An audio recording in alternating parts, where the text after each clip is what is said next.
In the Mumbai hit-and-run case, the police have brought Mihir Shah, the 23-year-old who allegedly rammed a speeding vehicle onto a woman who was killed, and his driver together. The driver was part of an attempted cover-up where he would take the blame for the incident. It now turns out that Mihir Shah may have consumed 12 large pegs of whiskey hours earlier. We bring you the latest in the case, which has stunned the nation. The bar where he was drinking all of this has claimed that Mihir Shah showed them a false ID. Investigations are underway, of course. Multiple people are being questioned. Mihir Shah being grilled, and the driver also was grilled till about this afternoon. Of course, he's been sent to judicial custody. Both of them were confronted together. They were taken to the crime scene as well. And of course, CCTV evidence being gathered, not just from the scene of the accident, but also from that particular pub. Now, what we're also hearing is that post the drinking spree that Mihir Shah was on at the Juhu pub, he in fact went on a joyride, also picked up more alcohol and was under the influence of alcohol throughout the drive and was drinking while he was driving as well. There were beer cans, we believe, inside the car that the police say needs to be recovered.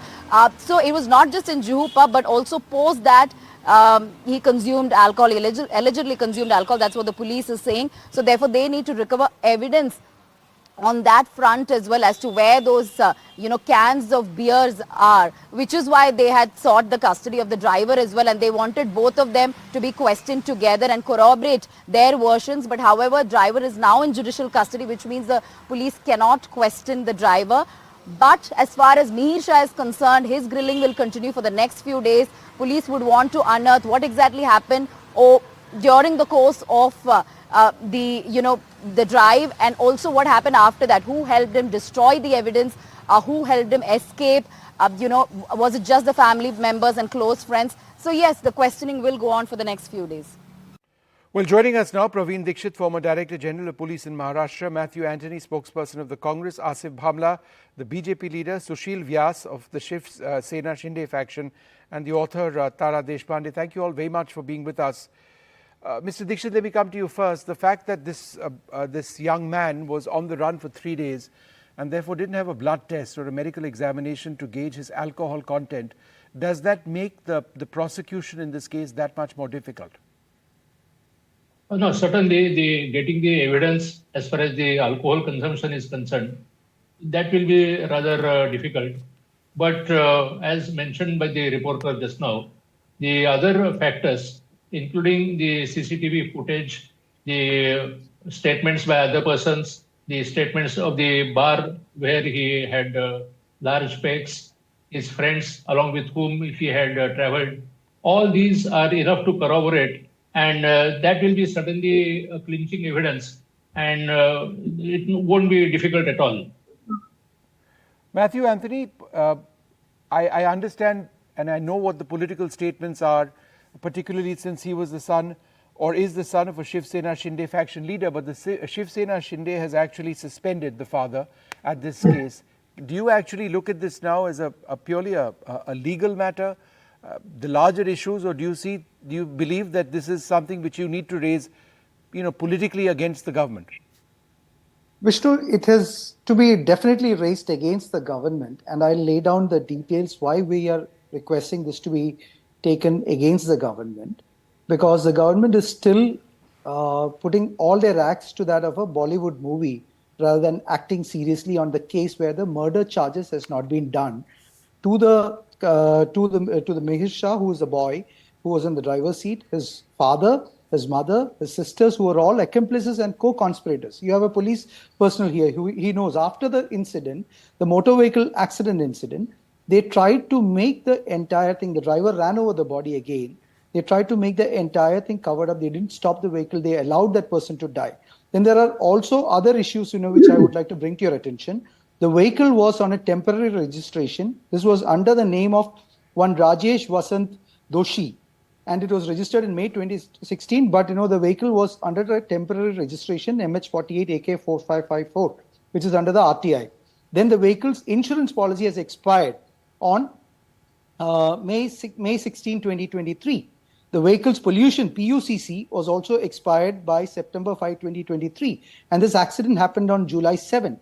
Where is the Maharashtra police doing their job. And also, let me ask you this question, that there was a camaraderie of breaking down the bar because that the bar served the liquor before the age of the maturity. Now, I challenge all the panelists, including everybody, or I request all the panelists, including the BJP person or anybody, let us walk into the bars of Bombay. Let us walk into the pubs of Bombay. How many places where the Mumbai permits are being checked? How many places where the age proofs are being checked? So there is no point in showing something which is kind of taking an action against a bar, which is a deflection strategy rather than taking a murder charges against the culprits. Okay, let me put that across to Sushil Vyas of the Shiv Sena Vishnu, Shinde. one more thing. I just want to make one more point, which is what the entire fisher folk community, the newspaper distribution community, the milk distributors community, and the cleaning community of the roads, who are doing the early morning rounds and doors, are really, really worried now. Their families are really worried to get out on the road because all these rich boys who comes out with their car in a drunken state, what will their life, Okay, all right, let me get, one sec, you mentioned lots of points. Sushil Vyas, would you respond to that? The basic point is that there is a cover-up which is happening. Murder charges should have come into place earlier on. Is the police or the state government doing enough? At the outset, I must say that this is a brutal act on the part of the culprit concerned, namely Mihir Shah.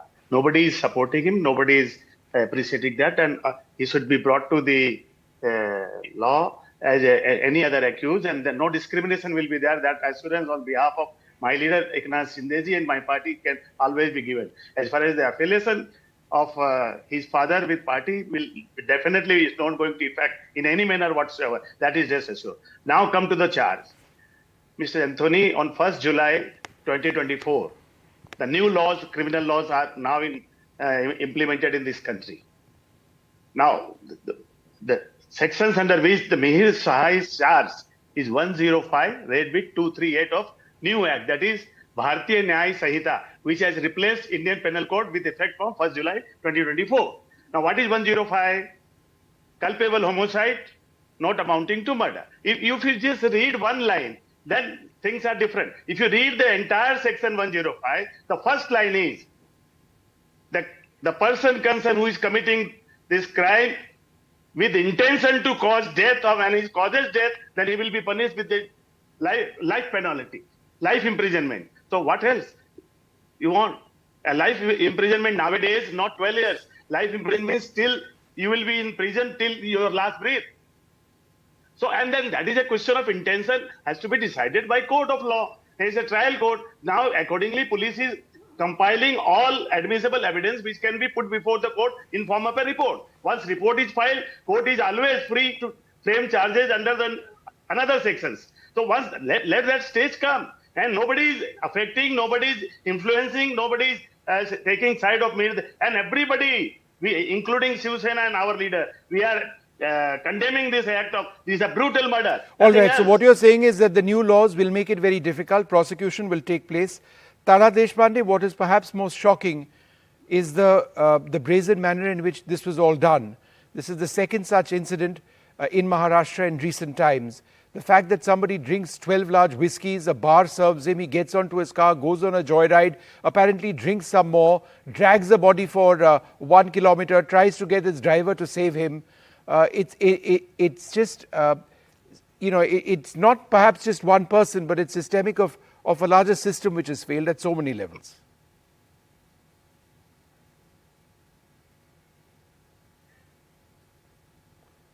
Tara, go ahead. I'm sorry, you'll have to repeat the question. Do you believe that this is something which is systemic of a system which has failed at many levels, just the brazenness of it all? I'm first and foremost, my condolences to Kaveri's family. This must be a grievous loss for them, and she has been killed in the most brutal fashion. And I think the culprits need to receive an adequate sentence, not just to give Kaveri justice, but also to make an example out of this kind of behavior.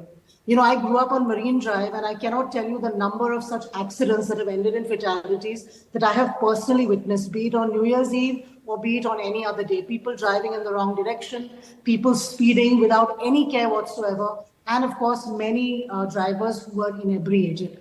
Now, the problem that I see here is that, they don't have a breath analyzer or a blood test report to actually confirm what the levels of alcohol were. To say that there were 12 or 15 drinks consumed is still circumstantial unless they can prove exactly how that liquor affected a particular person.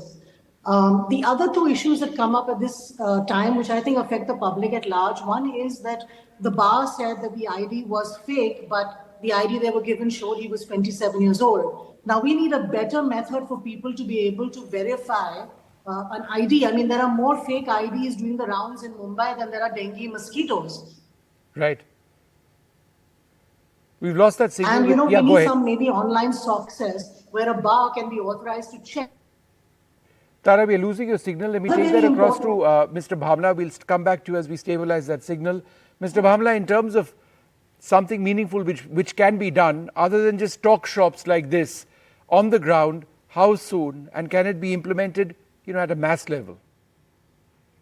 You see, one thing is very clear. I'm sure everyone's aware about the charges that have been implemented, that Section 105 and, of course, 238.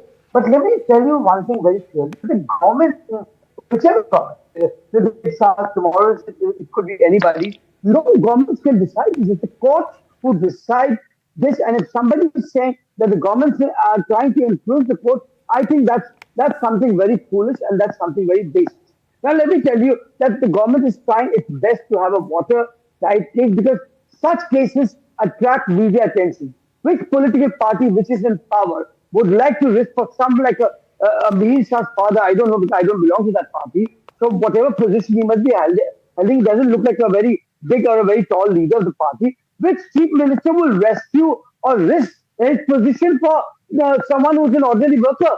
He's not a mass leader or someone. I mean, even if he was a mass leader, this is a media trial. I mean, this has to be taken in care. And I'm not saying that because BJP is in power and because Fadnavis is the home minister. Tomorrow it could be the MBA in power also. So even if they're in power, they too cannot afford a laxity in such a situation. Now coming to the situation, Government can do. Because we have, one second, Mr. Bhamla, we have the most shocking statistics perhaps anywhere in the world when it comes to fatalities on the roads.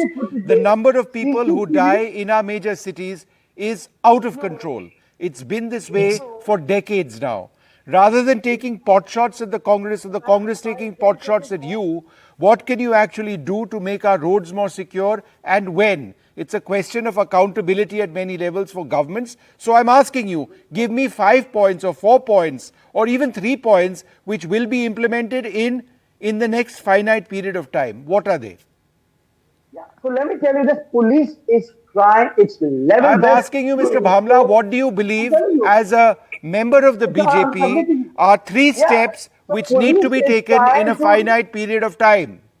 No, for this case in particular, I want to refer what the situation with the government is because I'm representing the government too. So the police is definitely trying to register a case of murder and it will be done and you and I will witness that. And you should not get any benefit of any lesser section because then there will be a All right, chance Mr. Bhamla, you aren't answering my question. You aren't answering my question. Let me take that question across. No. 1 second, sir. It's a specific question. As the representative of the BJP, if you are unable to give me 3 suggestions on what need to be done beyond saying that the police need to be doing this and the police need to be doing that, what do you say, sir, has to be done? The laws of hit and run also have to be changed. The laws on hit and run have been changed. The Bharatiya Nyaya Sanhita has changed it. We've got graphics on that, sir, but you weren't aware of that. But let me go across to Matthew Anthony. Again, let's forget the pot shots politically. It really doesn't matter which government is in power in the state. Give me 3 steps, sir, which you believe need to be taken in a finite period of time. Matthew Anthony. See, Vishnu, in this case, my only suggestion to you is that the section 103 of murder is not yet put by the police. Okay. Which is the charge for the murder in BNS. 105 is culpable homicide, and I didn't interrupt. I didn't interrupt Vishnu, so Asif, let him speak. For the respect of the deceased person, I didn't interrupt. Can you bring down Asif Bhamla's sound, please? Yeah, go ahead, Mr. Anthony. Yeah. So, section 103 of murder which is equivalent to 302 of the previous one, should be applied, should be charged on this one. Let the court decide. Let the prosecution and defense have it charged, because you have the CCTV evidences of that one. What else, Mr. Anthony? On the other one, now all the sections under Motor Vehicles Act on drunk driving accidents and all other things are, after some time, it is bailable. We should make it as a non-bailable accident if it results to a murder. And something like that, which becomes an example where there is a kind of a fear in the person that it will affect their career. Okay. Any other the licenses suggestions? should be and the person who is kind of committing that accident should not be given license for the next 10 years, so that they will not be able to drive by themselves. All right, license 10 years. All right, fair enough. Let me take that question across to Tara, because you were making a large, looking at the larger issue, or how this is a situation with IDs and everything across Mumbai, I would say most of our cities. What in your mind, Tara, are 3 important steps that need to be taken? Well, I believe that prevention is better than cure. So first, I think the ability to check IDs and to be completely certain that ID is not fake. Because imagine if they had been able to prove that ID was fake, they may not have given him alcohol. He would have probably sorted somewhere else, but it may have slowed him down. He may have had less in his system. Sorry, again, we've lost Tara's line. Sushil Vyas, last question to you. 3 steps which you believe need to be taken. Vishnu, I can suggest only one step that is enough. That is, laws are there, enough laws are there, effective laws are there. They should be implemented properly. If nobody is implementing that, the person concerned or the officer concerned should be taken to the task legally. If that is done, I think everything will be there in order. Can I just suggest 3 steps as well? Since none Vishnu, of you, other than looking at the make. law, have just said, the law needs to do more or the police need to do more. Number 1, as Tara mentioned, there has to be a way in which IDs are made valid. That there are IDs which are distributed and disseminated, which are valid, which can be identified as being valid and not fake. Whether they have some unique distinguishing mark or not, that is something that needs to be seen. Across the world, certain IDs are accepted, other IDs are not accepted. We don't have that over here in India. Number 2, bars and restaurants need to be accountable for the amount of alcohol that they serve their clients. You cannot be serving somebody 12 rounds of large shots of whiskey and believe that if they order and pay money, then that's good enough for me. And number 3, if a person has consumed alcohol, should establishments have a responsibility to say, I'm sorry, you cannot be driving yourself. That's difficult to implement. And according to the law, it's not technically their responsibility. But is there any way in which restaurants can ensure that people who are drunk or are drinking too much do not drive? 3 steps came right to my head. I wish our political leaders had more of these suggestions, perhaps wiser than these, but these seem fairly basic. I'd like to thank you all very much for being with us.